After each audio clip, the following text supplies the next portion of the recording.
사람의 성향 중에 완벽주의라는 말이 있습니다. 완벽주의는 이루기를 원하여 끊임없이 노력해야 하는 보다 완벽한 상태가 존재한다고 믿는 신념을 뜻합니다. 완벽주의는 자신을 향해 높은 기준을 설정하여 보다 높은 성취감을 얻고자 하는 것을 중심으로 질서와 정돈을 원하는 성향으로 정의하는데, 이러한 사상을 가지거나 이러한 신념, 심리 상태의 사람을 우리는 완벽주의자라고 합니다. 여러분 주변에 이런 분이 계신가요? 아니면 여러분 자체가 그런 분이신가요? 저는 개인적으로 좀 이런 성향에 속한, 완벽주의자까지는 아닌데 좀 이런 성향이 제 안에 있습니다. 그래서 이 완벽주의자는요, 양면성을 지닙니다. 어떤 일을 맡기면 이 완벽주의자들은 분명히 그 일을 해냅니다. 어설프게 할 바에는 아예 시작을 안 하고요, 시작을 하면 아예 끝을 보는 이런 성향들을 갖고 있습니다. 그래서 어떤 일을 맡길 때 이 완벽주의 성향을 갖고 있는 사람들은 굉장히 신뢰가 갑니다. 왜냐하면 무엇인가를 맡기면 반드시 그 결과물들을 얻어내기 때문에 그렇습니다. 반면 이 완벽주의자들은요, 주변 사람들을 굉장히 힘들게 만듭니다. 자신의 그 완벽한 성향 때문에 주변 사람들에게도 엄청난 스트레스를 줘요. 그래서 제 안에 좀 스트레스를 받나 봅니다. 뭔가 정리정돈하면 반듯하게 되어야 되고 깔끔해야 되고 막 이런 것들.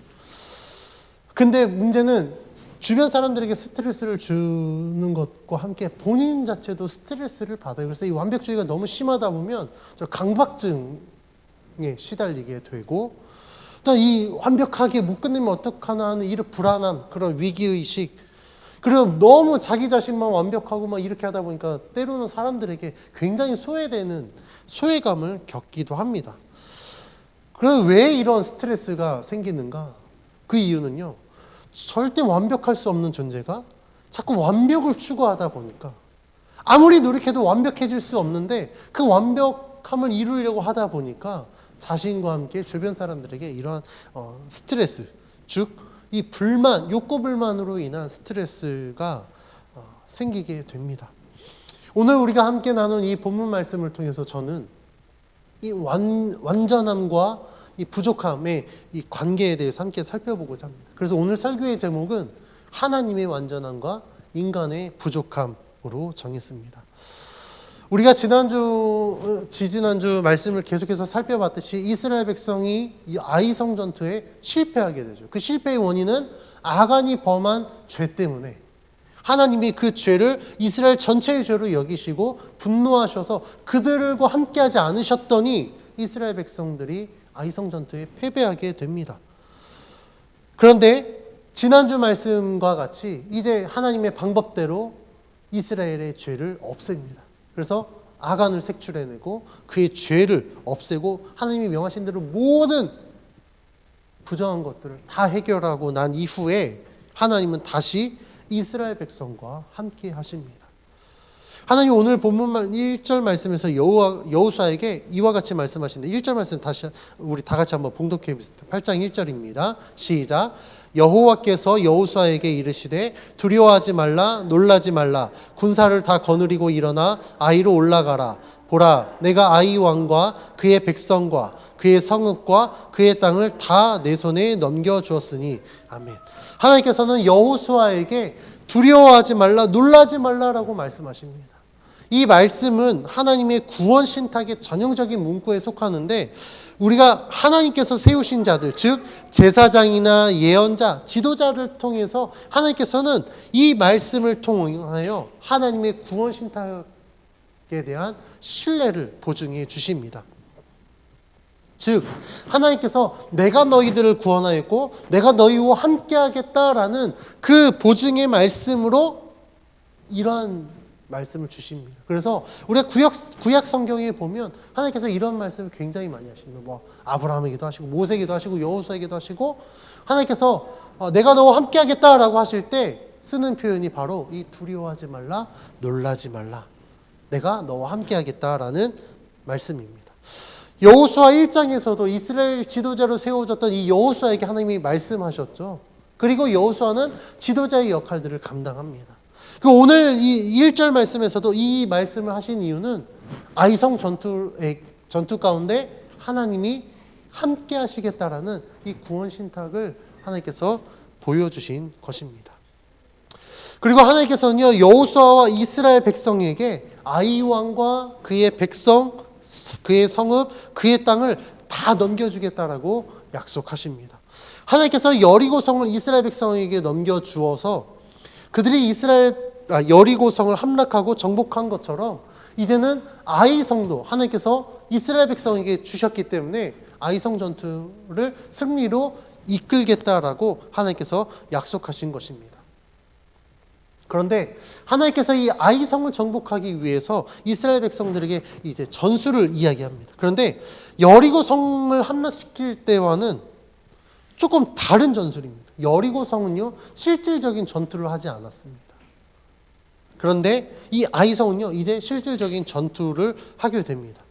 그런데 이 하나님의 전술을 보면요, 특징이 있습니다. 여리고성을 함락시킬 때도 그랬지만 하나님의 전술이 굉장히 자세하다라는 거예요. 그래서 하나님의 전술은요, 이스라엘 백성들이 처음 아이성 전투에 임했던 전술과는 전혀 달랐습니다. 이스라엘 백성들의 패배한 첫 아이성 전투의 전략은 어땠습니까? 사실상 전략이 없었습니다. 그렇죠? 정탐꾼 보고를 받고 그 성 만만해. 다 안 올라오도 돼. 한 2,3천 명만 가도 돼. 이게 전략의 끝이었었어요. 만만하게 생각하고 올라갔더니 어땠습니까? 패배했습니다. 그런데 그 패배를 맛본 이스라엘 백성들은요, 하나님의 이 말씀에 귀를 기울이기 시작합니다. 처음엔 그 성 만만해라고 이야기했던 이스라엘 백성들이요, 하나님의 이 전술, 하나님의 명령에 제 귀를 기울이고 있는 거예요. 하나님께서는 이 아이성 전투에 적극적으로 개입하고 있다는 사실은 오늘 말씀 가운데 우리가 알 수 있습니다. 하나님 굉장히 자세하게 이 전술을 이야기합니다. 2주 전 설교에서 제가 이스라엘 백성들이 아이성 전투를 준비하고 그 전투에 패배했을 때 한 가지 특징이 있다고 말씀드렸는데 혹시 기억하시나요? 그 아이성 전투를 계획하고 실제 그 전투를 임할 때 특징은요, 하나님이 보이지 않았다는 거예요. 하나님이 명령하시지도 않았고 하나님이 인도하시겠다라는 어떤 약속도 없었습니다. 그러니까 하나님이 없이 그냥 자신들이 계획하고 자신들이 결정하고 자신들이 실행했습니다. 그 결과 어땠습니까? 이스라엘 백성들은요, 하나님 없이 임한 전투에서 패배하게 되었습니다. 이건 당연한 결과였습니다. 왜 그러면 하나님이 그들과 함께하지 않으셨죠? 이스라엘 백성들 가운데 지금 죄가 들어갔기 때문에, 죄의 문제가 해결되지 않았기 때문에 하나님이 그들과 함께할 수 없었기 때문에 그렇습니다. 그런데 이스라엘 백성들의 이 죄의 문제가 해결되었고 난 이후에 하나님은요, 다시 그들과 함께 하시겠다라고 약속하십니다. 그리고 하나님은 여호수아에게 처음 약속하신 대로 이스라엘의 대장이 되어주셔서 하나님께서 이 전투를 지금 진두지휘하고 계신 거예요. 그러니까 눈에 보이는 대장은, 지도자는 여호수아였지만 실질적인 이스라엘 군대의 대장은 여호와 하나님이 되어주신 것입니다. 그래서 하나님께서 굉장히 자세한 전술을 이야기합니다. 그러면서 하나님께서 말씀하시는 것은요, 여호수아에게 두려워하지 말라, 놀라지 말라. 이것은 무엇을 뜻한다고요? 하나님께서 함께 하시겠다. 내가 너희들을 도와주겠다라는 이 구원 신탁을 말씀해 주신 것입니다. 뿐만 아니라 하나님께서는 내가 너와 함께 할 테니 이 아이 왕과 그의 백성과 그의 성읍과 그의 땅을 내가 너희에게 주겠다라고 약속하신 것입니다.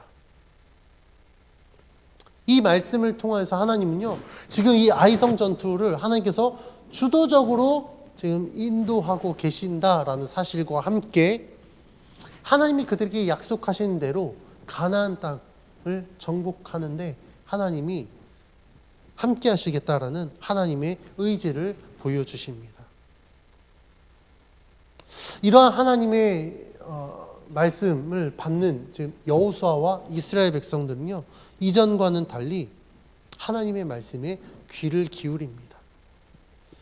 왜냐하면 그들은 아간의 범죄를 알지 못하고 아이성 전투에 너무 교만하고 경솔함으로 해서 쓰라린 패배를 이미 맛봤기 때문에 하나님 없이는 우리는 안 되는구나 라는 사실을 이들은 분명히 알았습니다. 그래서 하나님이 함께 하셔야만 우리는 이 전쟁에서 승리할 수 있다는 사실을 알았기 때문에 하나님 말씀하신 대로 지금 주님의 말씀에 귀를 기울이는 것입니다.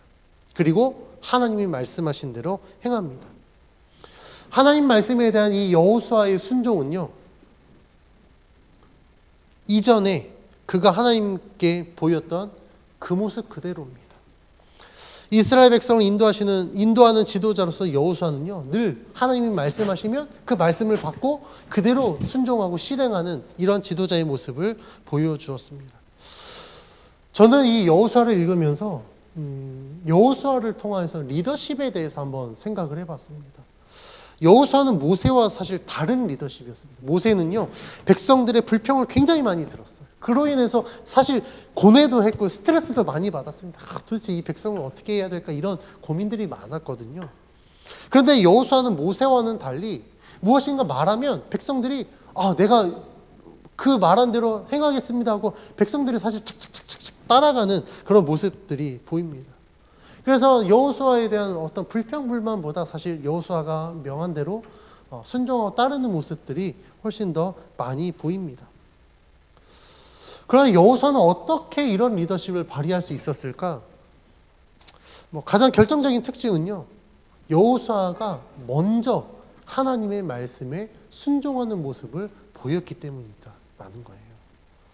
즉 여호수아는요, 리더로서 백성들에게 자신이 먼저 순종하는 모습을 보여주고 그리고 나서 백성들에게 순종을 요구한 것입니다. 그리고 여호수아는 문제가 생겼을 때 하나님을 원망하거나 불평하지 않습니다. 우리가 아간 범죄 때문에 아이성 전투에 패배했던 것과 같이 여호수아는 어떻습니까? 하나님 앞에 엎드려 기도합니다. 그리고 어떻게 하면 이 문제를 해결할 수 있을지 하나님의 도우심을 구합니다. 이러한 리더의 모습들은요, 백성들을 바른 신앙으로 인도할 수 있었던 것입니다. 아마 우리가 리더를 바라볼 때 리더에게 있어서 가장 요구되어지는 첫 번째 조건이 아마 솔선수범이 아닐까 싶어요. 예를 들면 부모가 자녀를 양육하는데 자신도 하지 않으면서 자식들에게 뭐라고 요구하면요, 안 돼요. 제가 지난주에 저희 둘째가 자꾸 음식을 손으로 집어먹어서 감자튀김을 손으로 집어먹어서 손으로 집어먹지 말고 포크로 먹어라 라고 이야기했어요. 근데 부스러기가 있어서 포크로 잘 안 집혀서 저도 모르게 부스러기 손으로 집어먹었더니 둘째가 저한테 그러더라고요. 아빠는 왜 손으로 집어먹어요? 제가 한 방 당했습니다. 다 보고 있구나. 그러니까 우리가 원하는 리더는요, 자신이 먼저 솔선수범하면서 우리들에게 요구되어질 때 그 리더십이 발휘되지, 자기는 하지 않으면서 누군가에게 요구한다면요, 아마 리더십 발휘되지 않을 겁니다. 오늘 본문에서도 여호수아는요, 자신이 먼저 하나님 말씀을 듣고 하나님께 순종하는 모습을 보여줍니다. 1절, 2절 말씀에 하나님께서 아이성 전투를 위해 어떤 것들을 지시합니다. 그리고 나서 여호수아는 3절에서 바로 하나님 말씀하신 대로 실행합니다. 그리고 9절 말씀에서도요, 여호수아는 하나님의 명령을 받자마자 군사들을 뽑아서 매복할 자들을 아이와 베들 사이로 보냅니다. 그리고 자신은 백성 가운데에서 자고 일어나 아침에 일찍 일어나 백성들을 점호하고 장로들과 함께 아이로 올라갑니다. 이것이 아이성 전투의 시작이죠. 아이성 전투가 시작되자마자 여호수아는요, 하나님께서 그에게 명령하신 전략대로 전쟁을 치릅니다. 그 모습을 본 아이 왕과 백성들은요, 일어나 이스라엘과 싸우려고 할 때 패한 척하면서 광야길로 막 도망가요. 왜냐하면 그게 하나님께서 이스라엘 백성들에게 명령하신 전술이었기 때문에 그래요. 이렇게 할까 저렇게 할까 고민한 것이 아니라 여호수아는 하나님께서 말씀하신 대로 그 전략 그대로 지금 실행합니다. 그랬더니요, 하나님이 말씀하신 대로 지금 모든 전쟁 시나리오가 이루어집니다. 그래서 여호수아가 도망하였더니 아이 왕과 그 백성들이 여호수아를 쫓아서 성문을 열어둔 채 막 쫓아갑니다. 그때 하나님께서는요, 여호수아에게 다음 전략을 말씀하십니다. 오늘 본문 18절 19절 말씀을 함께 봉독해 보십니다. 18절과 19절입니다. 시작. 여호와께서 여호수아에게 이르시되 내 손에 잡은 단창을 들어 아이를 가리키라. 내가 이 성읍을 내 손에 넘겨주리라. 여호수아가 그의 손에 잡은 단창을 들어 그 성읍을 가리키니 그의 손을 드는 순간에 복병이 그들의 자리에서 급히 일어나 성읍으로 달려 들어가서 점령하고 곧 성읍에 불을 놓았더라. 아멘. 하나님께서는 여호수아에게 손에 잡은 단창을 들어 아이를 가리키라고 말씀하시고 여호수아는 하나님의 말씀대로 행합니다. 여호수아가 그의 손에 든 단창을 들어 아이성을 가리켰을 때 매복했던 그 복병들이요, 자리에서 급히 일어나 성읍으로 들어가서 그 성을 점령하고 성읍에 불을 놓습니다. 여호수아는 하나님께서 말씀하신 대로 아이성을 완전히 정복할 때까지 자신의 그 손에 든 단창을 거두지 않습니다. 이 모습은요, 마치 모세가 이스라엘 백성들을 애굽에서 출애굽시키고 홍해 앞에서 그 홍해가 갈라질 수 있도록 손을 드는 행위나, 아니면 아말렉과의 전투에서 모세의 손이 높이 들었을 때 그 아말렉 전투에서 승리하였다 것을 보여줍니다. 즉 여호수아가 단창을 든 것은요, 단순히 매복한 병사들에게 보여주는 어떤 시그널, 신호를 뛰어넘어서 하나님께서 그와 함께 하신다는 사실과 함께 하나님이 자신에게 말씀하신 것을 이룰 때까지 나는 하나님의 명령에 순종하겠다라는 그런 순종의 표현, 그 의지를 보여주는 것입니다. 그래서 여호수아가 하나님 말씀에 순종한 결과 어땠습니까? 아이성 전투에서 이스라엘 백성들은 승리합니다. 이스라엘 백성은 아간의죄로 인해서 아이성과의 첫 전투에서 쓰라린 패배를 맛보았지만 죄를 없애고 하나님의 말씀에 순종하였더니 그 전쟁에서 승리하게 된 것입니다. 이로써 이스라엘 백성들은요, 하나님의 백성으로서 하나님의 말씀에 반드시 순종해야 된다는 사실과 함께 하나님 말씀에 순종하면 하나님께서 약속하신 대로 승리를 거두게 된다는 사실을 다시 한번 깨닫게 되는 것입니다. 저는 이 아이성 전투를 통해서 하나님의 완전함과 인간의 부족함의 차이를 발견하게 되었습니다. 인간은 사실 누구나 부족한 존재입니다. 인간은 절대 완벽한 존재가 될 수 없습니다. 이스라엘 백성의 경우 그들이 아이성 전투에 임할 때 그들은 승리를 자신했지만 그들의 교만함과 경솔함은요, 오히려 그 전투의 패배의 원인이 되었습니다. 아이 왕과 백성의 경우는 어떻습니까? 이스라엘 백성들이 지금 하나님께서 주신 전략을 가지고 전쟁에 임하는데 지금 아이 왕과 이 백성들은요, 그걸 모르고 있는 거예요. 그러다 보니까 어떻습니까? 눈앞에 보이는 여호수아만 쫓다 보니까 성문을 열어놓고 거기를 비워둔 채 광야로 나가게 되고 결국에는 빈 성과 그 성을요, 이스라엘 백성들의 매복한 군사들에게 빼앗깁니다. 그러니까 이 이스라엘 백성, 아이성 전투 첫 전투에서 패배한 이 이스라엘 백성과 지금 하나님의 그 완전한 전술 가운데 빠져들어서 자신의 성을 빼앗긴 이 아이 왕과 그의 백성들, 이 인간의 모습들을 보면요, 얼마나 부족한지 몰라요. 반면 하나님은 어떻습니까? 하나님의 계획이 굉장히 치밀하십니다. 우리가 여리고성 점령할 때 요단강 도하 사건을 봐서도 알지만 하나님의 전술은요, 굉장히 자세합니다. 굉장히 치밀합니다. 그래서 이 이스라엘 백성들에게도 하나님께서 말씀하시죠. 군사 4만 명을 뽑아라. 그리고 정확하게 아이와 베델 그 사이에 매복시켜라.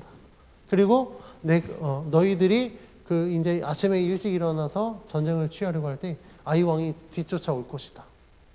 그럼 모든 군사들이 다 나오면 들어가라. 이 시나리오가 굉장히 자세합니다. 치밀합니다. 이스라엘 백성들이 이러한 하나님의 전술에 순종하였더니 그들이 처음 패배했던 이 대상으로 두 번째 전투했을 때는요, 승리로 이끌게 됩니다. 이것을 통해서 우리가 알 수 있는 것은요, 우리들은 부족한 존재이지만 하나님의 완전함이 우리들의 그 부족함을 채웠을 때 우리는 하나님의 뜻을 이루는 자가 될 수 있다라는 사실입니다. 그러나 반대로 우리가 교만함에 빠져서 하나님을 인정하지 않으면 우리들은 언제나 실패할 수밖에 없습니다. 왜냐하면 우리는 부족한 존재이기 때문에 그래요. 그러면 왜 인간은 하나님을 인정하지 않을까? 왜 하나님을 신뢰하지 않을까? 그 이유는요, 자신의 능력을 과신하기 때문에 그렇습니다. 이스라엘 백성들이 이 아이성 전투에 패배한 이유도요, 너무나 교만했기 때문에 그래요. 그 성 만만해요. 우리가 여리고 성도 함락했는데 그 성 만만하니까 다 갈 필요 없이 한 2, 3천 명만 가십시다 라고 이야기했습니다. 그런데 그들이 여리고 성을 함락할 수 있었던 이유는 무엇이었죠? 그들이 능력이 대단해서였습니까? 아닙니다. 하나님이 함께 하셨기 때문에 여리고 성을 함락할 수 있었던 거예요. 그런데 그들은요, 마치 자신의 능력을 가지고 여리고 성을 함락한 줄 알고 너무나도 과신한 나머지 아이성 전투의 패배를 보게 됩니다. 이러한 그 자기 능력을 과신하는 것은요, 굉장히 잘못된 판단입니다. 왜냐하면 인간의 능력이 아무리 뛰어난다고 해도 절대 하나님의 완전함을 능가할 수 없기 때문에 그렇습니다. 그래서 고린도전서 1장 12절에서는요, 이렇게 이야기합니다. 하나님의 어리석음이 사람보다 지혜롭고 하나님의 약하심이 사람보다 강하다. 무엇을 의미합니까? 아무리 사람이 지혜롭다고 해도요, 하나님의 어리석음보다 못하다라는 거예요. 아무리 사람이 강하다고 할지라도 하나님의 가장 약함보다도 훨씬 못하다. 이것은요, 아무리 사람이 뛰어나도 절대 하나님을 능가할 수 없다는 사실을 이야기해주고 있습니다. 저는 이 아이성 전투의 사건을 통해서 이 사실을 다시 한번 깨닫게 됩니다. 그래서 하나님과 인간의 이 차이점을 확실히 깨닫게 되었습니다. 먼저 아이성 전투를 준비했던 이스라엘 백성들의 전략을 한번 살펴볼까요? 형식은 하나님의 방법과 굉장히 비슷했습니다. 정탐꾼을 보냈고 정탐했고 정보를 얻어서 그 얻은 정보를 가지고 전쟁을 치릅니다. 그런데 이스라엘 백성들은 이 전쟁을 굉장히 대충 준비합니다. 어떤 전술이 없었어요. 반대로 하나님은요, 아주 친밀합니다. 앞에서 설명한 것 같이 매복조와 기만할 수 있는 본진, 그리고 어떻게 전쟁을 치러야 될지 하나님은요, 아주 자세하게 말씀하십니다. 하나님의 전술은 굉장히 섬세해요. 이것을 통해서 우리는 나는 부족하지만 하나님은 완전하시다라는 사실을 우리는 깨닫게 됩니다. 우리가 이러한 사실을 깨닫지 못할 때가 참 많이 있는 것 같습니다. 왜냐하면요, 어떨 때는요, 하나님 도움 없이 내 능력만으로 충분히 할 수 있어라는 이러한 교만함이 들어오기 때문에 그렇습니다. 사실 우리가 하나님 앞에 기도할 때 언제 기도하십니까? 언제 하나님 앞에 간절히 기도하시죠? 아마 거의 대부분은 내가 할 수 없는 일들을 맡았을 때, 아니면 어떠한 굉장히 어려운 문제에 봉착했을 때 우리 하나님 앞에 간절히 기도합니다. 내가 충분히 할 수 있을 때 우리들은요, 그렇게 간절히 아마 기도 안 할 거예요.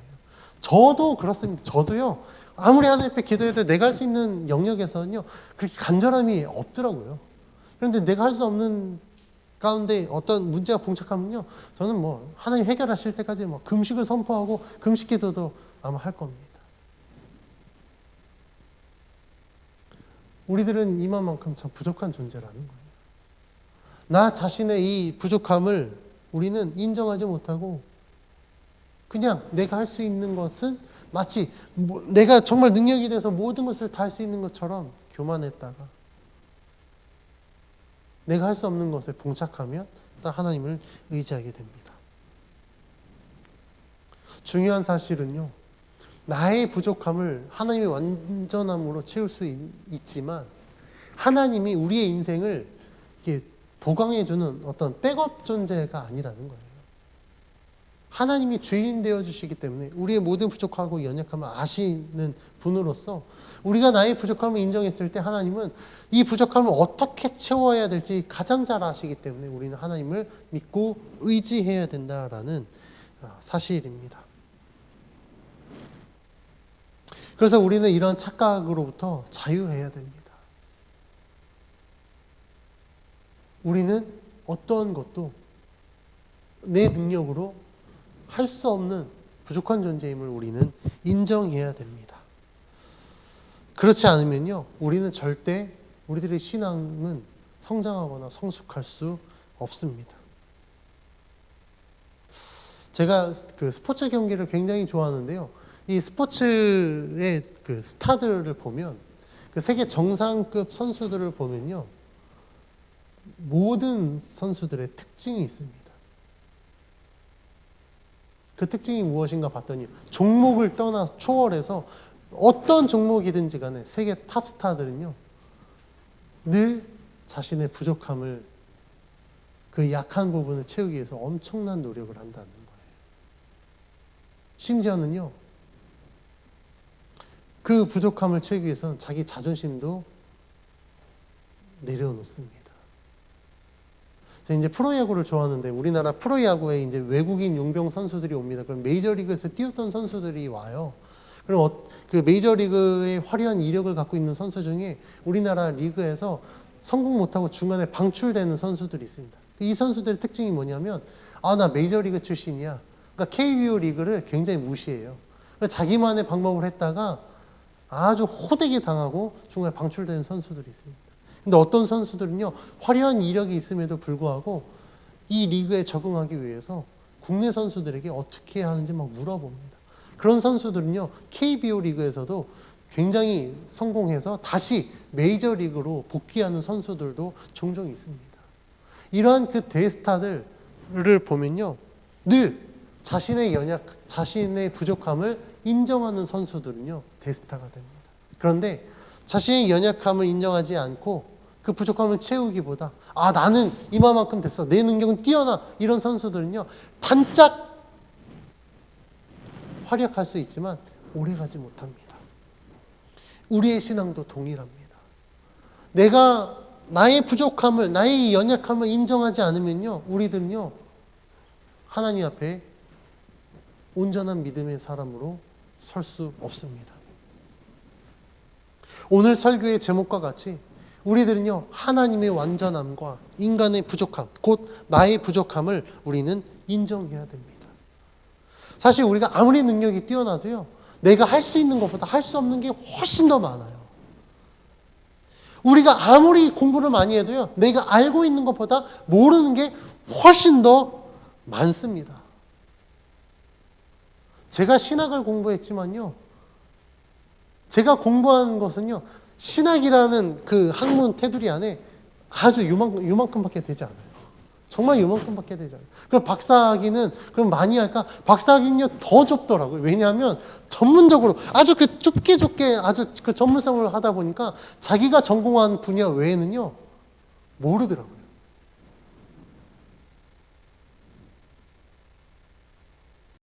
그래서 우리들은요, 아무리 내 능력이 뛰어나도 내가 알고 있고 할 수 있는 것보다 내가 모르는 것이, 또 할 수 없는 것이 훨씬 더 많다라는 이러한 사실을 우리는 인정해야 됩니다. 그러면 이 부족함을 어떻게 채워야 될까? 그것은요, 오직 하나님만이 채울 수 있습니다. 왜냐하면요, 하나님은요, 우리들의 모든 부족함을 가장 잘 아시기 때문에 그렇습니다. 이 부족함을 하나님은 어떻게 채우실지 그리고 그 부족함을 통하여서 하나님께서는 어떻게 역사하시고 어떻게 우리를 또한 사용하실지 가장 잘 아시기 때문에 그렇습니다. 저는 오늘 이 설교를 준비하면서 믿음의 본질에 대해서 다시 한번 생각해 봤습니다. 제가 생각한 이 믿음의 본질은요, 오늘 설교의 제목처럼 하나님의 완전함을 인정하고 나의 부족함을 인정하는 것이 믿음의 본질이다라는 생각을 하게 되었습니다. 우리는요, 나의 부족함을 인정해야만 하나님을 찾게 될 것입니다. 그리고요, 하나님의 완전함을 우리는 신뢰했을 때 하나님을 찾을 수 있게 됩니다. 그런데 반대로요, 내가 나의 부족함을 인정하지 않고 하나님의 완전함을 인정하지 않으면요, 어떻게 될까요? 그는요, 그냥 입으로만 정말 주여 주여 외치는 자지 진짜 그 하나님을 내 삶의 주인으로 인정하지 않습니다. 그래서 내가 할 수 있는 영역에서는 내 마음대로 했다가 내가 할 수 없는 영역에서만 하나님을 잠시 내 삶으로 끌어들입니다. 그리고 그 문제가 해결되면 하나님 수고하셨습니다. 다시 쉬었다가 제가 다음에 필요할 때 또 오세요라고 하고 또 내가 내 삶의 주인이 되어서 내 능력 안에서 그냥 내가 원하는 대로 살아갑니다. 우리는 이것이 믿음이다라고 착각하고 있다는 거예요. 진짜 믿음은요, 내가 할 수 없는 영역에서만 하나님을 잠시 끌어들였다가 또한 그 문제가 해결되면 하나님 내팽개치고 내 마음대로 사는 게 믿음이 아니라 내가 할 수 없는 영역뿐만 아니라 내가 할 수 있는 이 영역 내 삶의 모든 영역 가운데 하나님이 내 삶의 주인 되심을 인정하는 것. 하나님, 나는 부족합니다. 나는 연약합니다. 그래서 나는 하나님이 필요합니다. 하나님이 나와 함께 하셔야만 하나님, 저는 모든 것을 할 수 있습니다 라고 인정하고 고백하는 것이 진정한 믿음인 것입니다. 저는 오늘 이 본문 말씀을 통하여서 우리의 삶 속에 다시 한번 이 믿음을 회복하기를 원합니다. 나는 부족합니다. 그리고 하나님은 완전합니다. 나의 부족함이 하나님의 완전함으로 채워졌을 때 하나님께서 나에게 말씀하신 것을 나는 이룰 수 있고 또 하나님께서 나에게 약속하신 것을 내가 온전히 취할 수 있는 하나님의 백성의 삶을 살 수 있으면 우리가 믿음으로 고백할 때 하나님은 우리들과 함께하여 주셔서 하나님이 말씀하신 대로 우리를 인도하실 것이고 하나님이 약속하신 것을 우리들에게 주실 줄 믿습니다. 간절히 원하기는 우리 모두가 이러한 하나님의 완전하심을 신뢰하고 나 자신의 부족함을 인정하여 하나님과 함께하는 삶, 하나님이 이루시는 그 완전한 삶을 사는 그 은혜를 누리는 우리 모두가 되길 주의 이름으로 축원합니다.